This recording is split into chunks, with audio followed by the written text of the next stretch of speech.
Hello guys, good morning. আজকে হলো 18 তারিখ, 18 জুন 2024। আমরা চলে যাচ্ছি আনিনির বুকে, চারপাশে যে সমস্ত সাইট সিনগুলো আছে সেদিকে।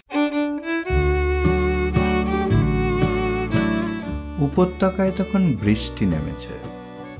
রাস্তার দুধারে সবুজ পাহাড়ে ধুমায়মান মেঘেদের জটাজট, আর তার আবডালে আড়ি পাতলে দেখতে পাবেন দুধ সাদা ঝর্ণার জল ফেনিয়ে গড়িয়ে এমন এক জায়গায় পড়ছে যেখান দিয়ে তীব্র গতিতে বয়ে চলেছে যৌবনোচ্ছল অন্য এক নদী। এ যেন এক জুরাসিক যুগে এসে পড়েছি। এই উপত্যকা এতটাই আদিম, বন্য এবং আনখোলা। প্রেক্ষাপট অরুণাচলের আনিনি। এই উপত্যকার পোশাকি নাম ড্রি ভ্যালি। চলুন আনিনির অন্দরে ঢু মেরে সেই বন্য উপত্যকা ঘুরে দেখি।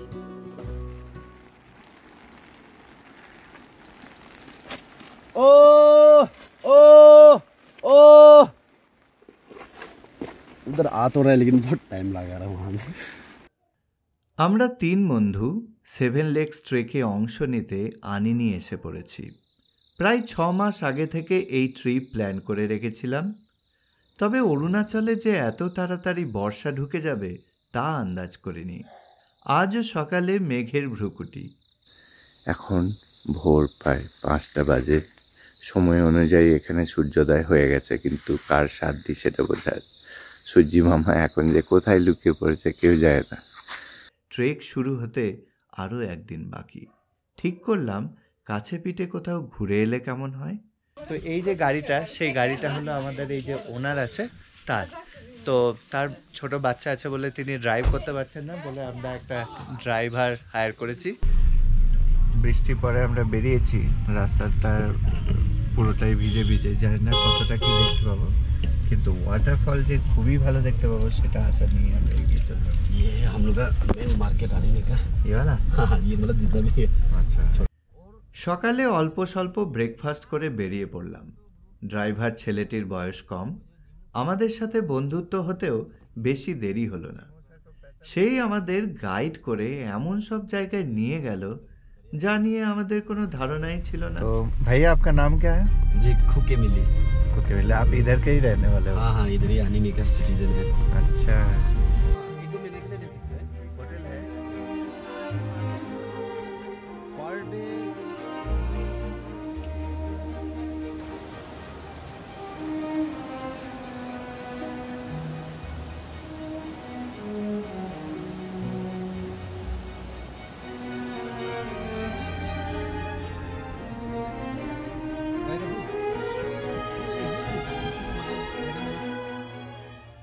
আনিনি অরুণাচলের আপার দিবং ভ্যালির এক উপত্যকা শহর। শহরের দুপাশ দিয়ে বয়ে গেছে মাথুন আর দ্রি নদী। মাথুন উপত্যকায় গ্রাসল্যান্ড আর দ্রি উপত্যকায় ওয়াটারফলসগুলো নাকি চমৎকার। আমাদের ট্রেকিং শুরু হবে গ্রাসল্যান্ড দিয়ে, তাই ঠিক করলাম বৃষ্টিতে ভিজে দ্রি নদীর ধার ঘেঁষে সেই ঝর্ণাগুলো দেখে এলে বেশ হয়।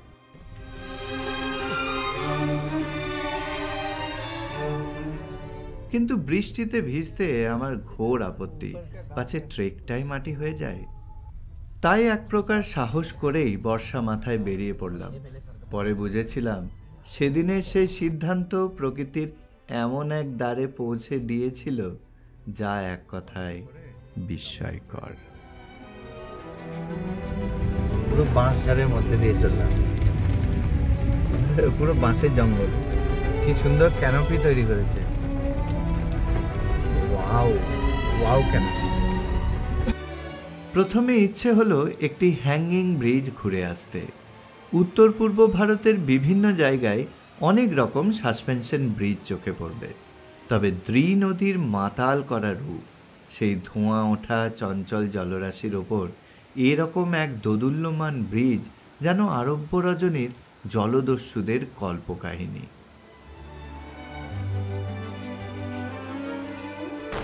আমরা এই বৃষ্টির মধ্যে একটা ফুট ব্রিজের সামনে এসে পড়েছি। Hanging bridge. তো গাড়িটা পেছনে রেখে দিয়েছি আর আমরা যাব এই রাস্তা দিয়ে। দেখি আস্তে আস্তে চলা যাক। দিনটা আজকে একদম বিচ্ছিরি, বৃষ্টি হয়েই চলেছে সকাল থেকে। আমাদের কাল থেকে ট্রেকিং শুরু হচ্ছে, তো সেই ট্রেকিংয়ে বলা হয়েছে যে এটা পুরোটাই গামবুট পরে করতে হবে, তার কারণ রাস্তায় এরকম কর্দমাক্ত হতে পারে। তো ব্যাপারটা খুব ইন্টারেস্টিং হবে। আমরা ভারতবর্ষে কোথাও এরকমভাবে ট্রেক করিনি। আজকে একটা মিনি ট্রেক হতে চলেছে, মানে এগুলো পরে একটা ট্রায়ালও দেওয়া হবে, আর প্লাস এই সমস্ত ল্যান্ডস্কেপে কীভাবে মানে চলতে হয় তারও একটা আইডিয়া পাওয়া যাবে। তো আপাতত দেখা যাক। এই আমরা সামনে ফুটব্রিজের সামনে চলে এসেছি। সুন্দর একটা ব্যাপার। আমাদের বন্ধুগুলো চলে যাচ্ছে, দেখায় ব্যাপারটা। এই দেখুন, ওয়াও, একটা পুরনো ব্রিজ আছে পাশে, সেটা পরিত্যক্ত মনে হচ্ছে। আর এই মাঝখানে সুজন বাবু, ও মাই গশ, দেখেছেন কি অসাধারণ একটা ব্যাপার। দেখুন নিচে একদম তীব্র গতিতে নদী বয়ে চলেছে, বৃষ্টি হচ্ছে, বৃষ্টির জলগুলো নিয়ে, জানি না আমার কথা আপনি শুনতে পারবেন কি না। আর এই দেখুন দুলছে কেমন ব্রিজটা। আমার বন্ধুগুলো সবাই ধরে ধরে যাচ্ছে, আমি এক হাতে ছাতা নিয়েছি আর এক হাতে আমার এই ক্যামেরার যে হ্যান্ডেলটা আছে সেটা ধরে আছে। ও বাবা, ভালোই কাঁপছে ছেলেগুলো, আবার নড়াচ্ছে, আমি আর চলতে পারছি না। কি অদ্ভুত সুন্দর জায়গা।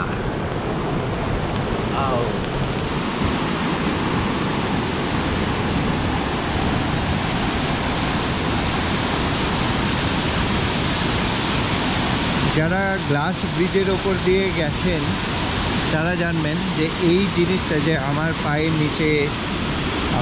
নিচে একদম পুরো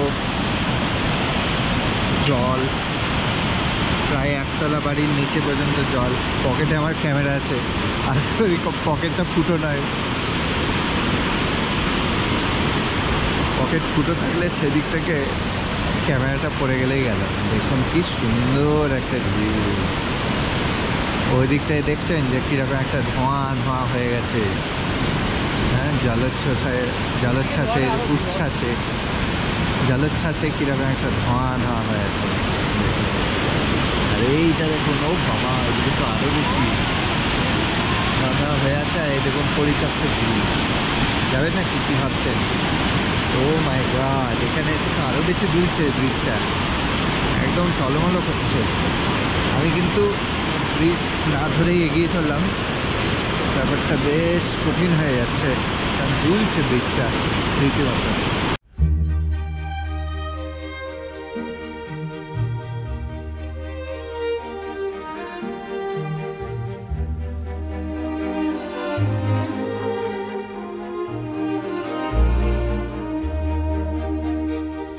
এই উপত্যকা প্রায় জনমানব শূন্য।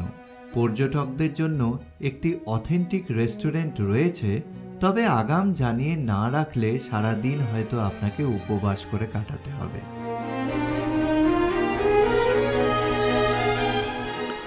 এখন আমরা একটা রেস্টুরেন্টের দিকে যাচ্ছি, যেখানে আমাদের আগে লাঞ্চে অর্ডারটা দিয়ে দিতে হবে। তো ওরা বানিয়ে রাখবে, তারপর আমরা সেখানে খাবো। তো জায়গাটা অসাধারণ সুন্দর। এটা হলো ড্রি আফরা রেস্তোরাঁ। সুন্দর একটা জায়গার মধ্যে এই রেস্তোরাঁটা তৈরি করা হয়েছে। এখান থেকে অথেন্টিক ফুড পাওয়া যায়। তো আমরা এখানে অর্ডার দিয়ে রাখবো, দেখি কি পাওয়া যায় মেনুতে। ওটা হলো অফিস সম্ভবত। মিলি ওখানে চলে গেছে, আমাদেরকে হেল্প করছে। এখানকার ছেলেরা খুব মিশুকা হয় এবং খুব হেল্পফুল হয়, যে কী আছে না আছে সেগুলো অর্ডার দেবো। আর রেস্টুরেন্টটা মনে হচ্ছে অনেকটা জায়গা জুড়ে তৈরি করা, পাশ দিয়ে বয়ে যাচ্ছে দ্রি রিভার। এটা হলো ভেতরটা। একটা সুন্দর চাইনিজ মোমো বা নুডলস এরকম একটা গন্ধ পেলাম। মনে হচ্ছে খাওয়াটাও বেশ ভালো হবে। স্ট্রবেরি জঙ্গলের মধ্যে দাঁড়িয়ে আছি। সোহনবাবু, স্ট্রবেরি পেয়ে গেছো? হ্যাঁ, আমাকে একটা দাও, একা একা খাচ্ছ? এখনো মিষ্টি হয়নি ওটা। মিষ্টি হয়নি? তুমি একটা স্ট্রবেরি পায়ে খেতে দিচ্ছে। আর এখানকার স্ট্রবেরিগুলো তো আলাদা, ডুমুক ডুমুক দেখুন।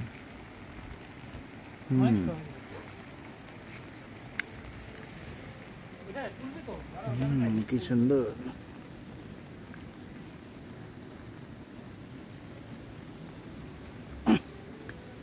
অনেকগুলো স্ট্রবেরি একসঙ্গে পেয়ে গেলাম, দেখুন কি সুন্দর না।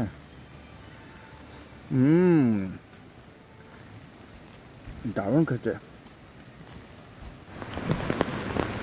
সুজনবাবু গামবুট পরে যথেষ্ট সাবলীলভাবে হাঁটছে। বলছে আগে দেখলে জল বাঁচিয়ে বাঁচিয়ে যেতাম, এখন মনে হচ্ছে কোথায় জল আছে দেখি তো একটু পা দিই। আমরা দ্রি রিভারের কাছে এসে পড়েছি। আমরা ভ্যালিটা ঘুরে দেখার ফাঁকেই দুপুরের খাবারের অর্ডারটাও দিয়ে রাখলাম এখানে। এই দেখুন, একটা সি বিচের মধ্যে একটা আছে, দেখেছেন ডান দিকে? বা নদীর মধ্যে একটা সি বিচের ফ্লেভার। সুন্দর জায়গাটা, যদিও বৃষ্টি পড়ছে। নাচতে নাচতে কাদার মধ্যে নেমে যাবে। এটা তো এখানে কহনা প্যারে শুটিং হয়েছিল না?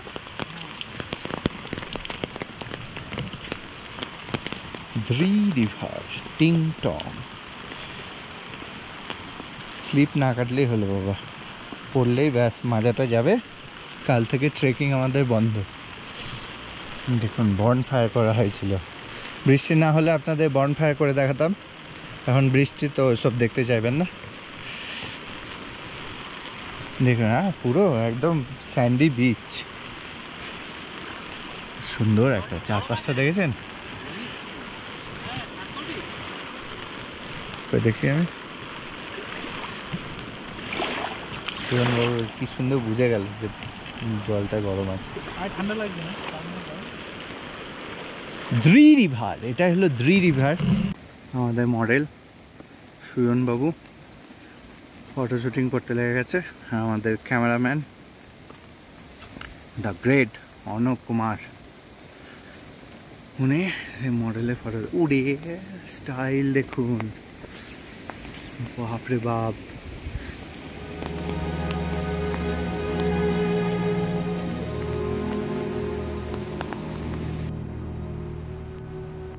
কি খেয়েছি জানতে চাইছেন? তিষ্ট ক্ষণকাল। ওরা রাত্রে থাকুন, আর আমরাও আপনাদের বেশ কিছু জায়গা ঘুরিয়ে দেখাই।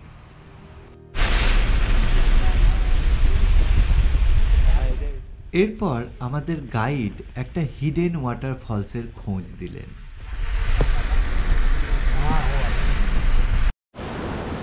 ওয়েলকাম টু মাও ওয়াটারফল। আমরা এই মাও ওয়াটারফলের দিকে এগিয়ে যাচ্ছি। এখানে একটা ছোট্ট স্ট্রিম দেখতে পাচ্ছি, আর এই রাস্তা দিয়ে যেতে হবে আমাদের। 10 মিনিটে একটা ছোট্ট ট্রেক আছে। হ্যাঁ, দেখুন সাইনবোর্ডও দেওয়া আছে। তো এই রাস্তা দিয়ে আমরা এগিয়ে যাব। আজকের দিনটায় খুব মেঘলা, সারাক্ষণ বৃষ্টি পড়েই চলেছে। এরকম রাস্তা দেখুন। আর আমাকে ড্রাইভার যে ছেলেটা আছে মিলি, সে বলে দিয়েছে যে রাস্তায় সাপখোপ হতে পারে, আর এই সমস্ত জায়গায় লিচেসও হতে পারে। তো আমাকে একটু সাবধানে থাকতে হবে। আমি শর্টস পরে এসেছি আজ। ও মা, ও আচ্ছা, আমি ভুলেই যাচ্ছি যে আমি গামবুট পরে এসেছি। তো জলের মধ্যে দিয়েও আমি পা দিতেই পারি। একটু জঙ্গলটা বাঁচিয়ে চলতে হবে, কারণ আমাকে আগের দিন একটু লিচ ধরেছিল। যাই হোক, এখানে নেই। কি হলো? কি জায়গায় এসেছি! তাই নাকি? হ্যাঁ, এই যে একটা বাঁশের ব্রিজ, এদিকে দিয়ে যেতে হচ্ছে।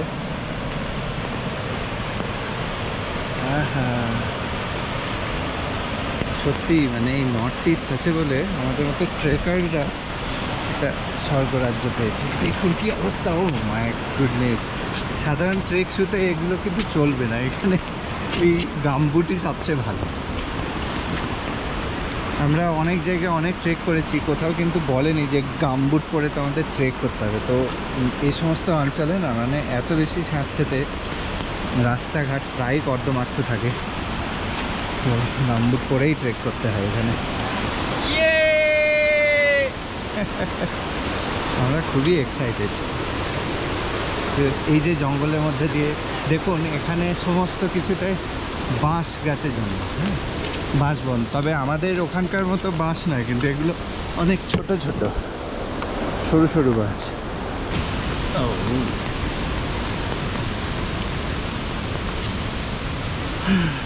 শেষকালে ফিরে গিয়ে পাগুলোকে ভালো করে চেক করতে হবে, দু একটা জোঁক যদি ঢুকে যায় তাহলে আমার গোটা রক্তটাই হয়তো শেষ করে ফেলবে। ও বাবা, এখানে কত বড় বড় পুরোনো দিনের পাইন গাছ দেখা যাচ্ছে, আর দেখুন মাঝে মাঝে কত অন্ধকার একটা জায়গা। এই পাতাগুলো বিচুটি পাতা নয় তো?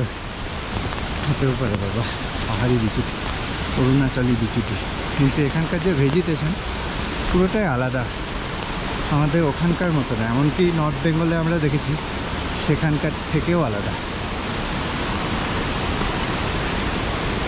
গোটা রাস্তাটাই এত এক্সাইটিং।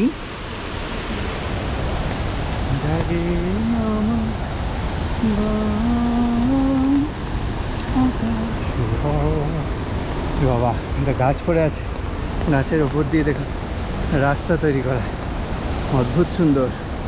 ও বাবা, পেছল হতে পারে।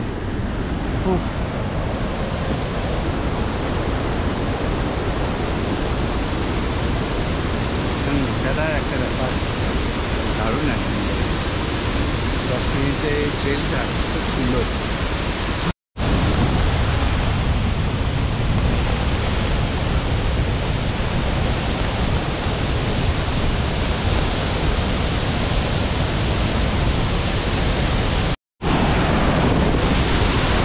এখন বাগান ছাড়া একটা উল্লাস, আমরা ওয়াটারফলের মধ্যে পৌঁছে গেছি। দারুণ সুন্দর লাগছে ওয়াটারফলটা।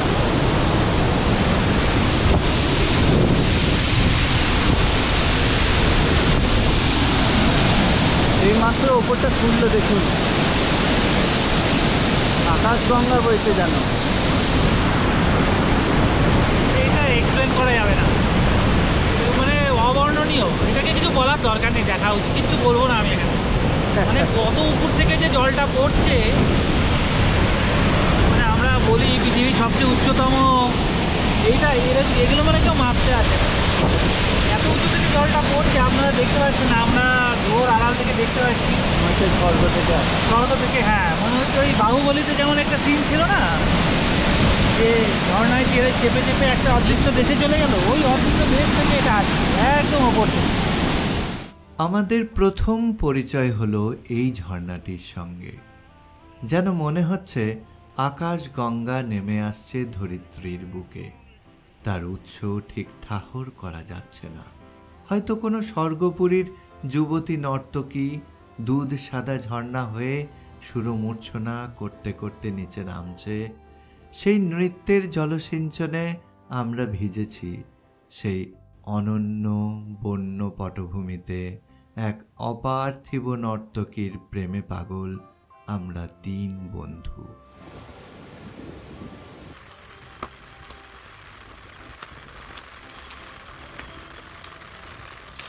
বিস্ময়ের ঘোর তখনও কাটেনি। ভরা বর্ষার মধ্যে আমাদের গাড়ি এগিয়ে চলল। মনে হলো সমগ্র উপত্যকায় শুধু আমরাই এসে পড়েছি। প্রকৃতি তখন নিজের খেয়ালে মেঘমল্লার গেয়ে চলেছে। দুপাশে সুউচ্চ পাহাড় থেকে দুর্দান্ত সব ঝর্ণার দল জল নিয়ে উপচে পড়ছে।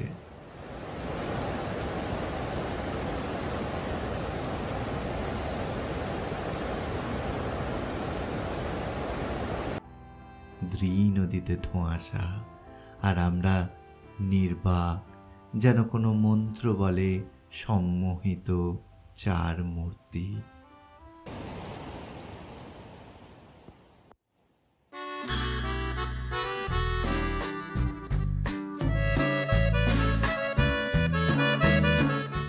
এবার যেখানে এলাম সেখানে দূর থেকে একটা জলপ্রপাত দেখতে পাচ্ছি, যার মূল বাড়িধারা ওপর থেকে অসংখ্য শাখায় বিভক্ত হয়ে ধরিত্রীর বুকে নেমে আসছে।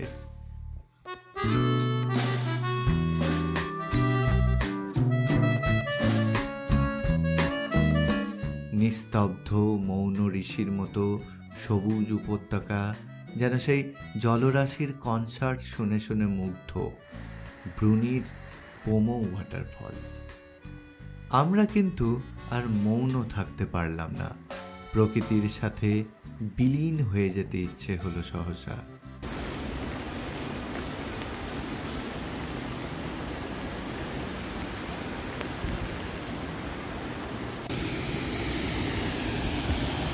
দেখুন কোথায় এসে গেছি।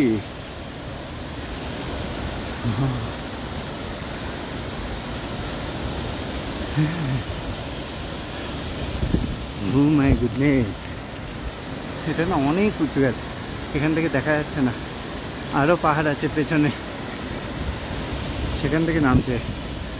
বৃষ্টিতে ভিজে যাচ্ছি পুরো।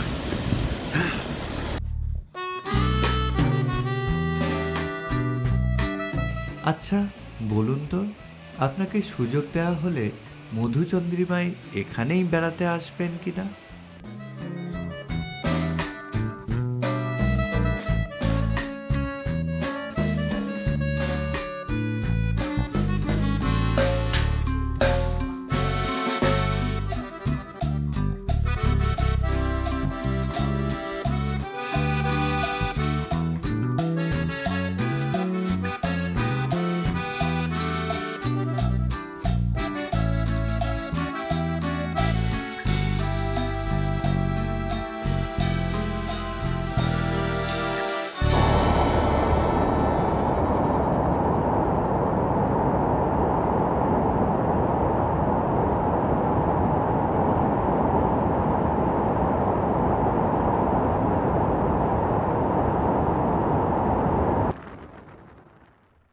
এবার আমাদের গাড়িটি ত্রি নদীর ধার দিয়ে আরও এগিয়ে যেত, যদি না আইটিবিপির চেক পয়েন্টে ছাড় মিলত।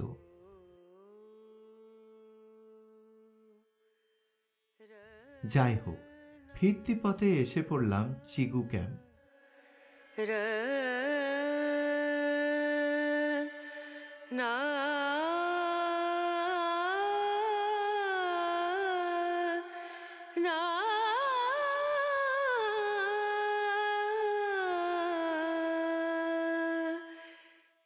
দিক চক্র বলয়ে সাদা জটাজাল নিয়ে দাঁড়িয়ে আছে উত্তুঙ্গ হিমালয়।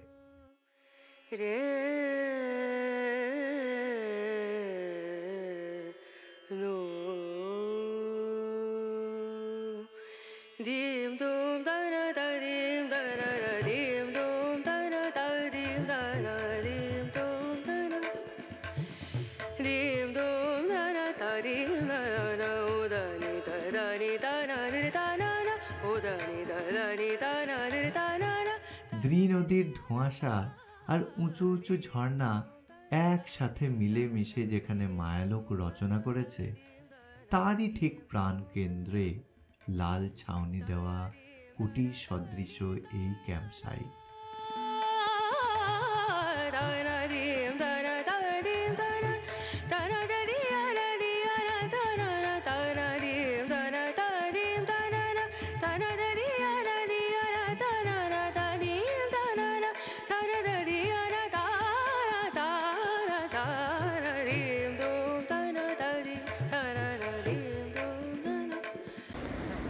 এখানে একটা মাছ তোলার একটা মিথ্যে শুটিং চলছে, একটা জোগাড় করা হয়েছে কাঠি, কোনো মাছ ফাছ ধরা হচ্ছে না, যা সেটা ফটো শুটিং চলছে।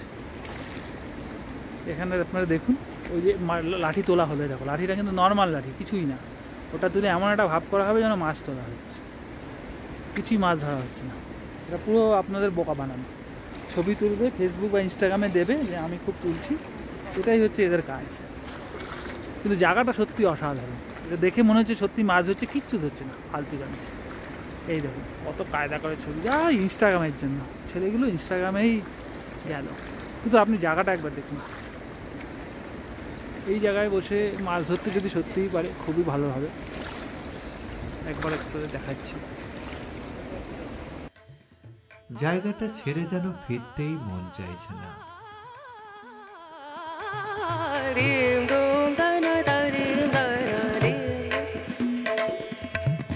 Sare ga ma ma ga re ga ma pa da ni sa ni da ni da ni da sa ni da ni sa ni ga re sa ni re sa ni da ni sa ni ga ma ma ga re sa ni re sa rim dum da na da rim dum da na dim dum da na dim dum da na।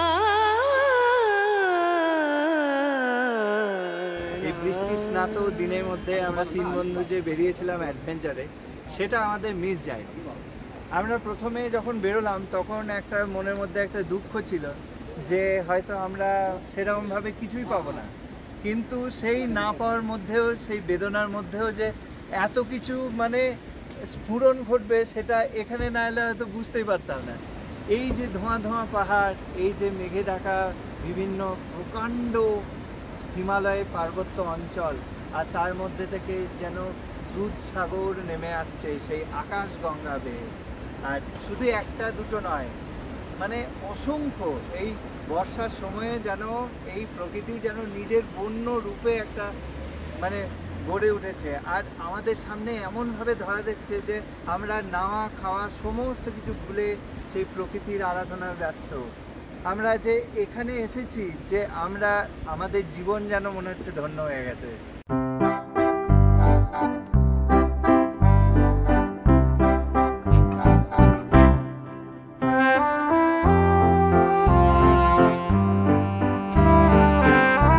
এরপর আমরা ফিরে গেলাম D আফ্রেতে, যেখানে আমাদের দুপুরের লাঞ্চের order দিয়েছিলাম। আমরা আজকে এখানে লাঞ্চ করছি। সুরেনবাবু, এই জায়গাটার নাম কি? সামসিং। দূর। বাইরে বৃষ্টিটা আরো বেড়েছে। কাঠের একটা ঘর, 3 বন্ধু একটা টেবিলে বসে। বেশ মনে আছে চিকেনের প্রিপারেশনটা। গরম গরম ভাতের সাথে গোগ গ্রাসে শেষ করেছিলাম সেদিনের লাঞ্চটা। ये शाम मस्तानी मदहोश किए जा, तुझे दूर कोई खींचे तेरी ओर लिए जा, ये शाम मस्तानी।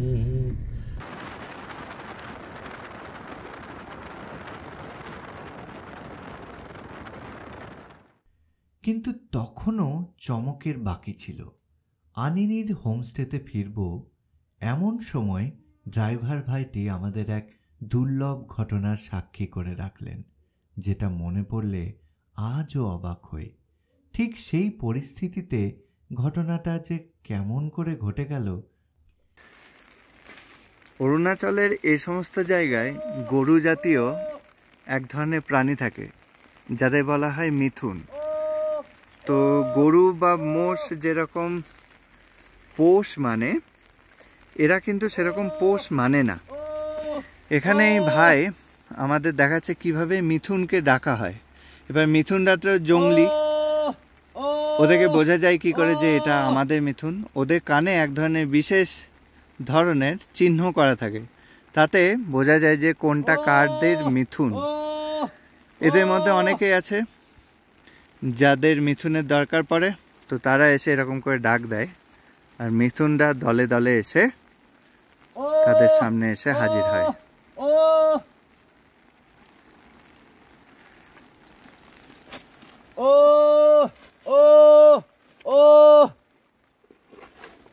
उधर आ तो रहा है लेकिन बहुत टाइम लगा रहा है वहाँ में।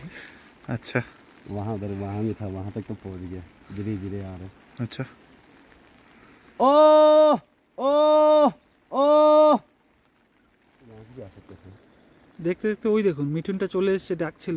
এই যে মিঠুনটা চলে এসেছে। ও ও ও ও ও এরা এই সমস্ত এই মাঠটার মধ্যে ঘুরছিল। ও ডাকার সাথে সাথে এই কোনা দিয়ে একটা মিঠুন চলে এসেছে।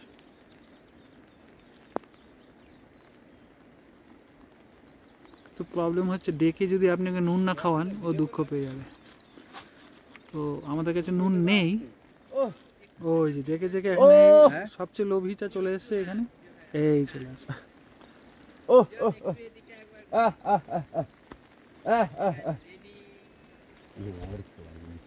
কত এসে গেছে, এই তাই তো এই দেখুন আরো মিঠুন এসে গেছে।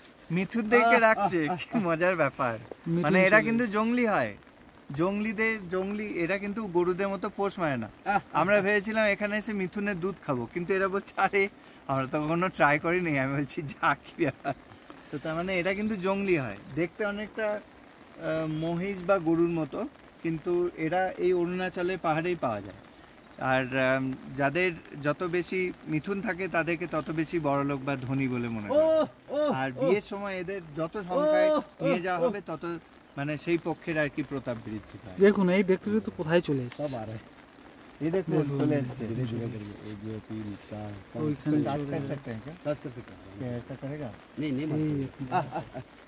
চলে এসছে মিথুন। কি কিউট দেখো, এই চলে এসছে। নুন খাওয়ানো হয়নি, ওরা চলে গেছে, রাগ করে গেছে। আর ওই দেখুন রাস্তা দিয়ে কত মিথুন চলে এসছে, দেখো দেখো কত মিথুন চলে এসছে। আবার এই আর একটা মিথুন। अभी नमक नहीं खिलाएगा ना, नेक्स्ट टाइम बुलाने के लिए बहुत तकलीफ हो जाएगी। नमक तो भूल नहीं।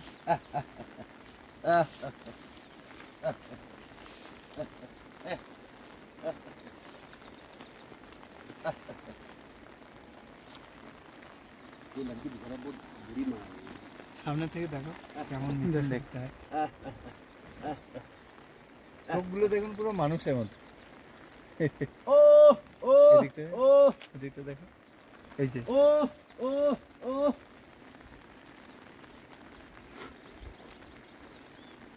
দারুণ, এটা দারুণ অভিজ্ঞতা হলো। নুন খাওয়ায়নি খেতে বলে দুঃখ পেয়ে গেছে, খাওয়ালো না। বলছে পরবর্তীকালে যখন ডাকা হবে তখন ওরা খুব ইয়ে করবে। ওইদিকে অর্ণবের কাছেও অনেকগুলো চলে এসছে।